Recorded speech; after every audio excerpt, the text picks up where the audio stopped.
All right, so it looks like we got a pretty significant update here on that WGA strike that has been going on for months as writers were taking to the streets to demand better wages, better working conditions, better benefits, and protections from things like AI. So as pointed out here by Adam Conover, he says, "We did it. We have a tentative deal. Over the coming days, we will discuss and vote on it together as a democratic union. But today, I want to thank every single WGA member and every fellow worker who stood with us in solidarity. You made this possible." And then he shows this official WGA statement where they basically say a similar thing. They say, "We have reached a tentative agreement on a new 2023 MBA, which is to say an agreement in principle on all deal points subject to drafting a final contract language." So again, we're a little bit short on the actual details here. It does look like they got some pretty significant gains, especially in terms of the AI front, in terms of potential wages, especially payments for a lot of streaming shows, which was a big point of contention. And then also it looks like they got significant gains in terms of the minimum amount of writers who are going to be hired on any given project. So they continue, they say, "What we have won in this contract, most particularly everything we have gained since May 2nd, is due to the willingness of this membership to exercise its power, to demonstrate its solidarity, to walk side by side, to endure the pain and uncertainty over the past 146 days. And I'm not sure where this stacks up in terms of like other historic WGA strikes or writers' strikes.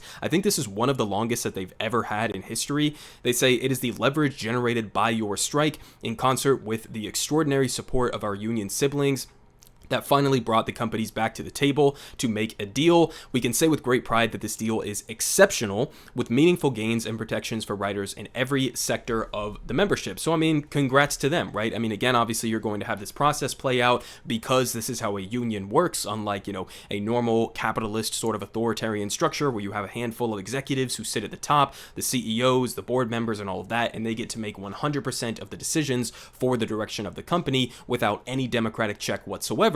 Contrary to that, you have a union here that is actually democratically operated, right? And this is why I identify as a socialist in the first place, is because I do believe in the principle of democracy, not just in the political realm, but also in the economic realm. And that's the beauty of a union, is that you can use this collective struggle, this collective solidarity, and basically use this power that you have collectively as workers in order to go out and extract demands. And then you have this contract that is a tentative deal, and then you also get to have your members vote directly on whether or not it's a good enough deal. So maybe they'll, vote on this and it's overwhelmingly in favor of the deal that they managed to get with the corporate side of this equation. Maybe you'll have a vote on it and they reject the deal, and then maybe they'll go back out on strike. That's the beauty of having a union, of having some sort of a democratic check on the inherently authoritarian system that is capitalism. So just as a reminder on a couple different points here, I've talked about this in my previous, writer strike videos, but I mean, this was just one of the things that stuck out to me during this entire process that shows how ridiculous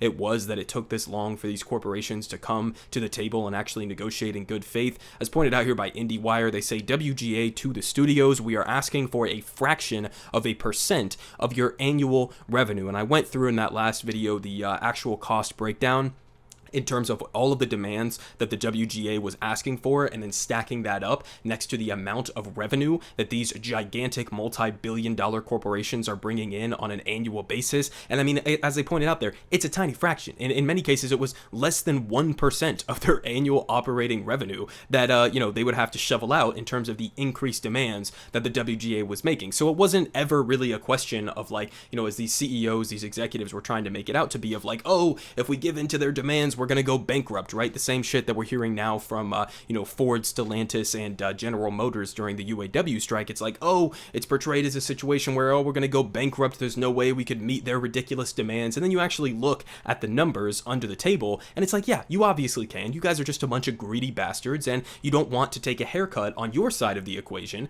and maybe pay your executives, your CEOs slightly less, spend less on stock buybacks worth billions and billions of dollars, which is just what should be illegal stock manipulation. I mean, that's what it really comes down to, right? They don't want to take a haircut, and more importantly, they also don't want their workers to get the sense that a union is something that can deliver wins like this, right? They don't want their workers to be able to have that feeling of solidarity and understand that, hey, we don't have to be treated like shit. We can actually use our leverage. We can go out on strike. We can financially harm these companies and, actually get something meaningful out of it and use that to obtain some serious degree of power for the workers, right? right? And so one other thing, just as a reminder here, this was just one of the more insane parts of this entire debate during this strike. Hollywood executives' new reported strike-breaking tactic is downright cruel, and this is a quote from one of the executives, apparently. The end game is to allow things to drag on until the writers start losing their homes. Okay, so I mean, again, this is how these executives view these kinds of things. This is how they view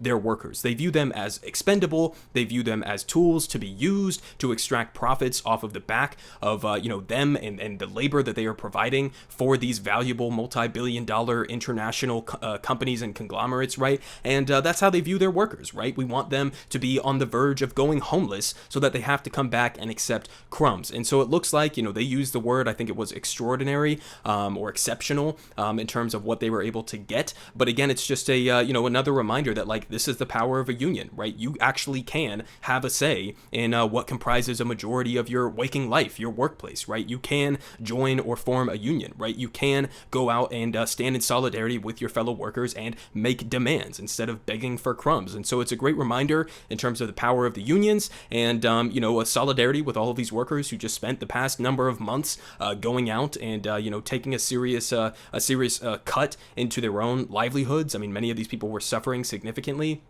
You did have a lot of people who stepped up to the plate and helped out a lot of these striking workers, whether that was like providing funds or food on the picket line or whatever the case may be. And at the same time, you also had a bunch of people who just showed their ass to the entire country, right? People like Drew Barrymore and Bill Maher, who both decided to come back and announce to the world that they were going to be scabs, literally just a couple of weeks before they reached this tentative deal, and basically, again, just completely embarrassed themselves and took a bunch of shit, rightfully so, because of their decisions to bring their shows back as their writers were still out on strike, right? And so they obviously made themselves look like complete fucking idiots in that equation. But again, solidarity to these workers. I hope that this deal is everything that the rank and file were hoping for and asking for. And if we have some sort of surprise where they vote against this tentative deal, I will certainly bring you guys an update. But there you go. The WGA apparently getting some significant wins in this sort of resurgence of the American labor movement. You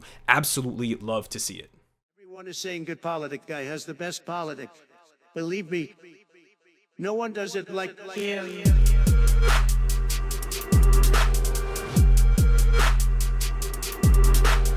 Believe me, everyone is saying